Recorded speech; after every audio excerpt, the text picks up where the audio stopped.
सत्संग जी, प्रेम से कहना।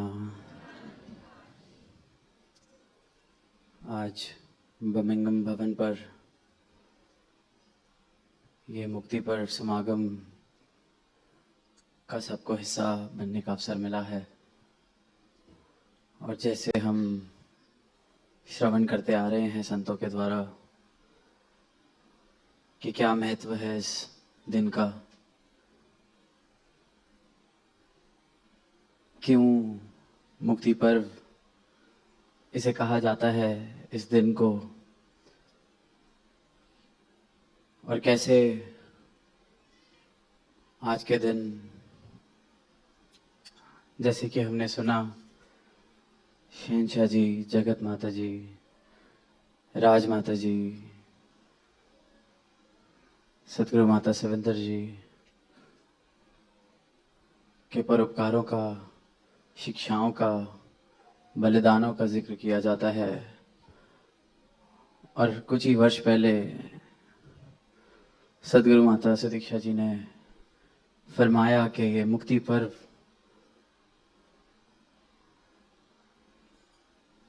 हर एक उस संत ने जिसने इस परमात्मा के साथ, इस परमात्मा प्रभु दातार को प्राप्त कर कर जानकर इस दातार के साथ अपनी प्रीत निभाई है, तोड़ निभाई है, वो हर एक जीवन से प्रेरणा, शिक्षा हमने लेनी है।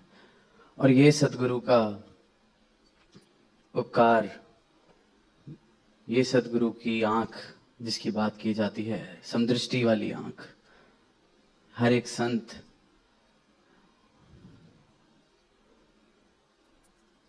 जो इस दातार को प्राप्त कर ले और इस दातार के साथ अपनी प्रीत निभाए, सतगुरु भी ऐसे जीवनों को एक ही समदृष्टि से, एक ही तरह से नवाजते हैं, देखते हैं। कोई औहदे या कोई रिश्ते, सबसे बड़ा रिश्ता एक ही रिश्ता जो इस सारी मानवता को एक करता है, बांधता है एकत्र के धागे में, और इस ज्ञान को ही देने, इस ज्ञान वाली आंख को ही देने सतगुरु धरा पर आते हैं। और जहाँ जिक्र हो रहा है शिक्षाओं का, जगत माता जी का जिक्र हुआ, किस प्रकार इतिहास के किस्से सुनते हैं या पढ़ते हैं तो समर्पण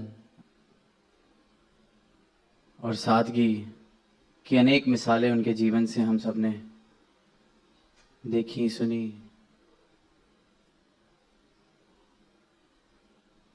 और फिर ये मुक्ति पर्व पर ये बात भी अक्सर कि जो मुक्ति सदगुरु की कृपा से जीवन में आ रही है, ये कोई आने वाले समय का वादा नहीं है, ये आज इसी पल में जीवंत मुक्त किया जा रहा है। सदगुरु का ब्रह्म ज्ञान जिस हृदय में, जिस मन में बस गया, वो क्षण में, उस पल में मुक्त है।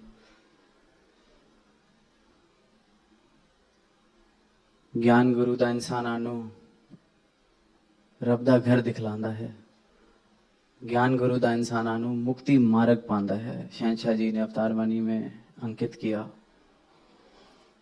और ये मुक्ति मार्ग पर ये भक्ति वाले भाव लेकर किस प्रकार चलना है, किस प्रकार अपने जीवन को ये भक्ति भरा जीवन बनाना है, ये राजमाता जी ने अपने जीवन से हर एक गुरसिक को, हर एक संत को जीवन जी कर दिखाया, बताया किस तरह से हर एक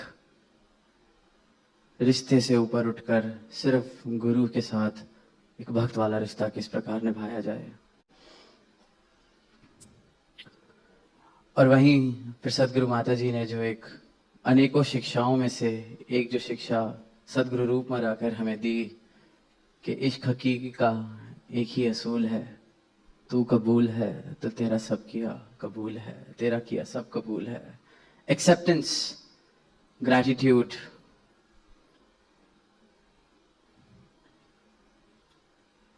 और ये एक्सेप्टेंस और ग्रैटिट्यूड कोई सिर्फ शब्दों वाली एक्सेप्टेंस और ग्रैटिट्यूड की बात नहीं की जा रही,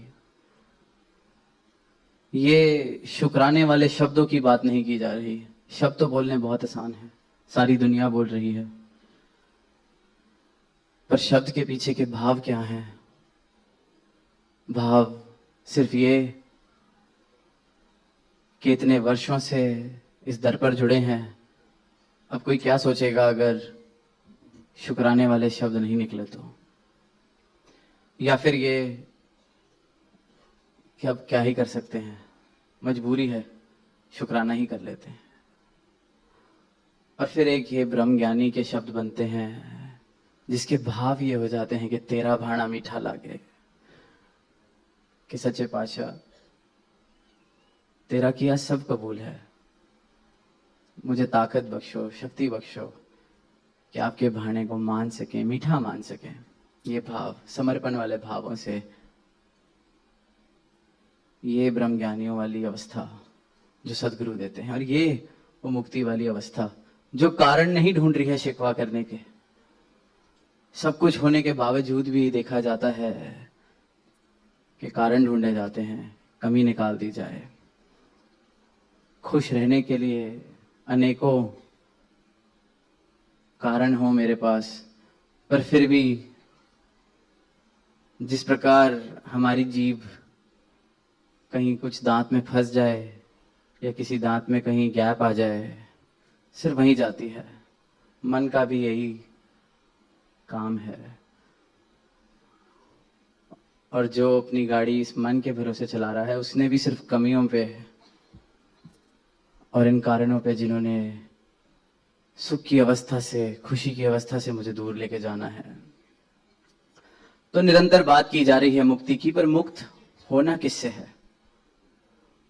मुक्त कहा किसे गया है? मुक्ति अवस्था ही ये है जिसने ये शिकवे के कारण ढूंढने बंद कर दिए हैं, जिसकी अवस्था सहज होकर सिर्फ इस परमात्मा का शुक्राना कर पा रही है, जिसने नफरत, निंदा, वैर, इन चीजों से खुद को मुक्त कर लिया है, जिसने प्रकाश को देख लिया है और प्रकाश में जीवन जीना शुरू कर दिया है। क्योंकि ये जो सारे के सारी अवस्था हैं जहां मैं निंदा, नफरत, वैर, दीवारें, दूरियां, इस प्रकार के भावों से युक्त रहता हूं, वो अंधकार वाली अवस्था है, अंधेरे वाली अवस्था है। और हम सब ने देखा है, जब किसी कमरे में एक छोटा सा दिया भी रख दिया जाए, वह अंधकार नहीं रह सकता। इसी प्रकार परमात्मा जिसके जीवन में शामिल हो जाए, जिस हृदय में परमात्मा बस जाए, वहां पर ये भाव भी नहीं रह सकते। तो असली में जीवन मुक्ति है। और इस दातार प्रभु को जानकर, मानकर भी मेरे जीवन से ये भाव अगर नहीं जा रहे, तो मानो मुझे रोशनी का पता भी चल गया, पर फिर भी मैं अंधकार में रहने का चुनाव कर रहा हूं। तो सिर्फ नाम लेना मुक्ति नहीं, मुक्ति इन भावों से मुक्त हो जाना है। अपने जीवन की ओर देखें, मेरे जीवन की रोज ताउम्र एक ही कहानी है। मुझे लगता है कि उम्र के साथ जीवन की कहानी बदल रही है,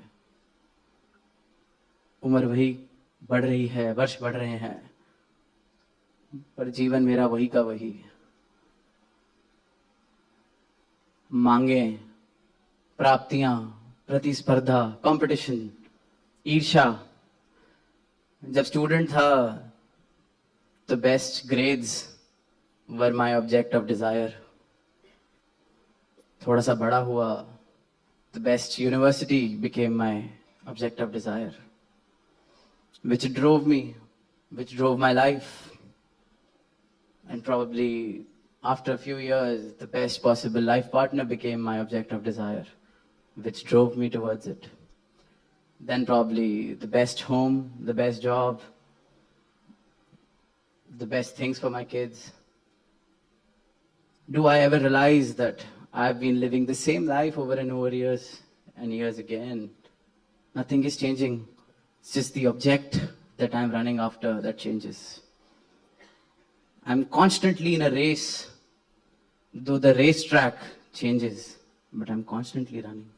And I feel that I'm living a new life every day.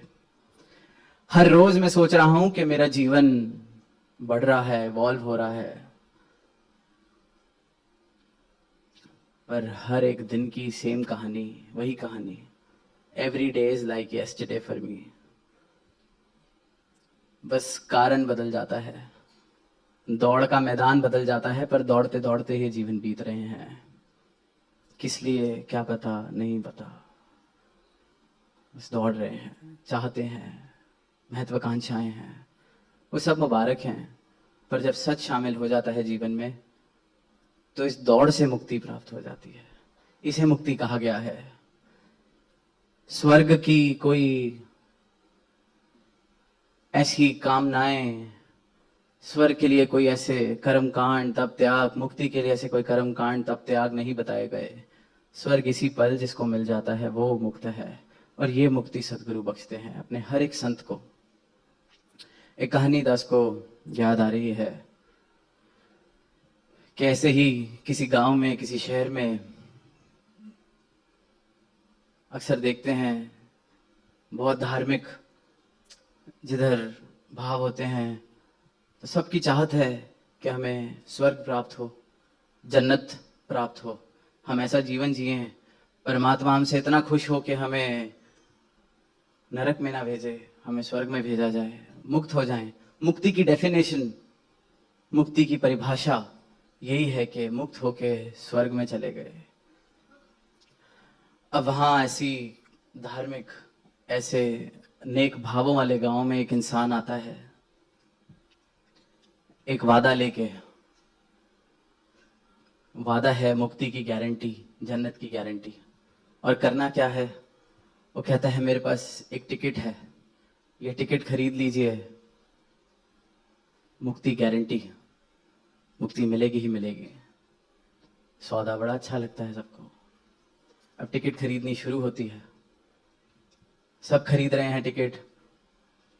And as we know, demand and supply के लॉज, जब डिमांड बढ़ती है तो टिकट का प्राइस भी बढ़ता है. फिर आजकल प्रोडक्ट डिफरेंशिएशन, नए नए तरीकों से चीज़ें बेचनी है.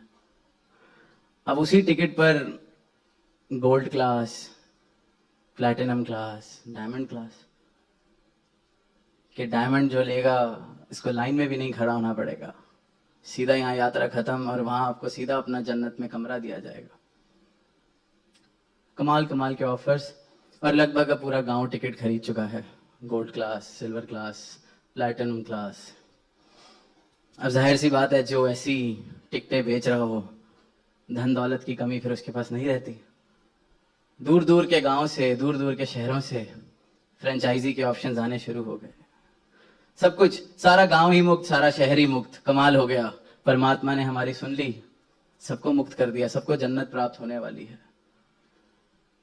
अब एक रात वो इंसान जो ये टिकटें बेचने आया था, कुछ वर्ष हो गए, बहुत अमीर, बहुत बड़ा घर. अब रात को 5-6 लोग उसके घर में आ जाते हैं. एक गले पे चाकू रख देता है, एक हाथ पैर बांध देता है, 2-3 मिलके पूरा घर लूटने लगते हैं. अब वो इंसान आगे से क्या कह रहा है कि ये तुम क्या कर रहे हो, लूटपाट कर रहे हो, भगवान का तुम्हें कोई डर नहीं रहा, जन्नत में जाओगे, जन्नत में नहीं जाओगे, नरक में जाओगे, तुम्हारे साथ बहुत बुरा होगा. वो कहते हैं उस चीज की परवाह हमारी उसी दिन खत्म हो गई थी जिस दिन आपकी डायमंड टिकट हमने खरीद ली. अब तो मुक्ति की गारंटी है, डायमंड वाली टिकट है हमारे पास, जो मर्जी करे. अब ऐसे भावों के साथ सारे जन्नत में पहुंच भी गए तो वो जन्नत भी तो नरक बन जानी है ना. क्योंकि मुक्त होना कहीं पहुंच जाना नहीं है, इस प्रवृत्ति से मुक्त होना कि किसी और की लकीर छोटी कर दी जाए, दीवारें बना दी जाएं, लूटपाट कर ली जाए, किसी और को दुख पहुंचा के खुद को सुख दे दिया जाए. इन भावों से मुक्ति प्राप्त नहीं हुई तो जन्नत भी मिल गई तो क्या फायदा. वहां जाकर भी इंसान ने इसको नरक का रूप बना देना है, फिर वहां कोई टिकट बेचेगा उस नरक से बचाने के लिए। भाव तो ये है कि ये जो भाव, ये ब्रह्म ज्ञान, ये शिक्षाएं, ये जो सतगुरु जीवन जीने की कला मुझे दे रहे हैं, अपनी मत मुझे दे रहे हैं, गुरमत जिसने जीवन में अपना ली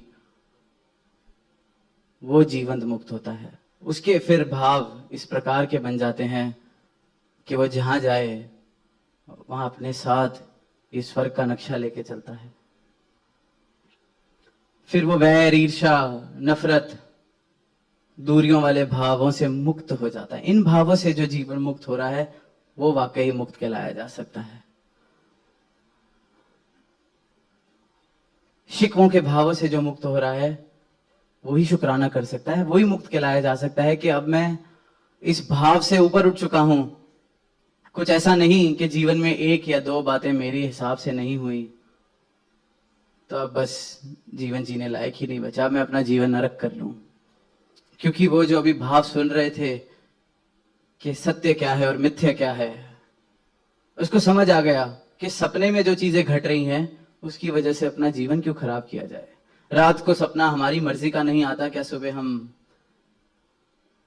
उठने के बाद अपना जीवन खराब कर लेते हैं कि सपना आज मेरी मर्जी का नहीं आया, सपने में मजा नहीं आया तो आज घर से बाहर ही नहीं निकलना, सपना आज मेरी इच्छा अनुसार, सपने में आज जरा मैं थोड़ा शेयर मार्केट में लॉस उठा के आ गया